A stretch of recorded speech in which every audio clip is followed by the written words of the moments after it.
It usually happens during the smallest moments. Someone forgets to reply to your message. A friend seems distracted while you're talking. You walk into a room and no one immediately notices you've arrived. To most people, these moments come and go without much thought. But for you, they can linger.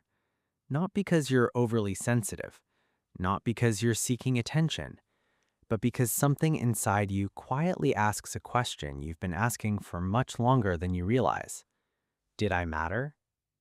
If you've ever felt embarrassed by how deeply seemingly ordinary moments affect you, you've probably blamed yourself. Maybe you've told yourself you're overthinking.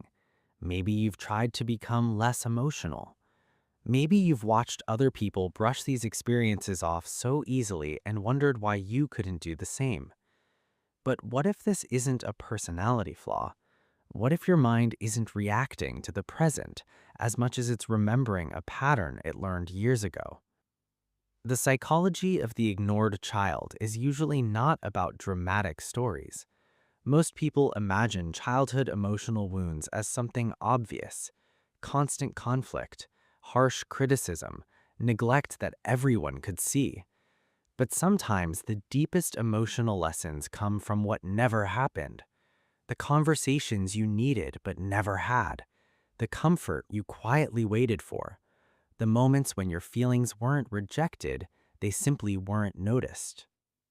Psychologists often describe childhood as the period when your brain is constantly learning one simple question: what happens when I need someone? Every interaction becomes information. When your emotions are acknowledged, your nervous system slowly learns that reaching out is safe. When you're comforted, your brain begins building the expectation that your experiences matter. But when your emotional needs are repeatedly overlooked, even in otherwise loving homes, your brain may begin learning something very different. Not because anyone intended to hurt you. Sometimes your parents were overwhelmed. Sometimes they were carrying struggles of their own. Sometimes they provided food, shelter, and opportunities, but didn't always recognize the quieter emotional moments that children depend on. Children rarely interpret this with complexity. They don't think, my parents are stressed. Instead, they often arrive at a much simpler conclusion: my feelings must not be that important. The remarkable thing about the brain is that it doesn't stop trying to protect you. It adapts. If expressing your emotions rarely brought comfort, you may have learned to hide them.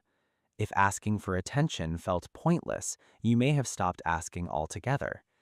If being overlooked became familiar, you may have become exceptionally independent long before you were ready to be. From the outside, people often admire this. You're calm, self-sufficient, easygoing. You rarely ask for much. But beneath those qualities, there may also be a quieter story, one where needing less wasn't always your first choice. It was simply what felt safest. This doesn't happen to everyone who felt overlooked as a child. Human beings respond to similar experiences in very different ways. Some become more expressive, others become more reserved. Some seek closeness, others become comfortable keeping people at a distance. There isn't one correct response. There isn't one predictable outcome. Your nervous system adapts in the way it believes will help you navigate the world. And that adaptation often stays with you long after childhood has ended. One of the most surprising effects is that you may become incredibly skilled at noticing other people's emotions while struggling to recognize your own. You learn to read the room. You notice subtle changes in someone's tone. You sense tension before anyone says a word. Partly because your brain became highly attentive to emotional signals, not out of curiosity, out of survival. When emotional connection feels uncertain, paying close attention becomes a way of staying prepared. It's a quiet strength, but like many strengths, it carries a hidden cost. You may spend so much energy understanding everyone else that you forget to ask what you're feeling. You may become the person everyone relies on while quietly believing your own needs are an inconvenience. You may even feel uncomfortable receiving care because it feels unfamiliar. Not wrong, just unfamiliar. Perhaps the biggest misunderstanding is this: being the ignored child doesn't always mean you remember feeling ignored.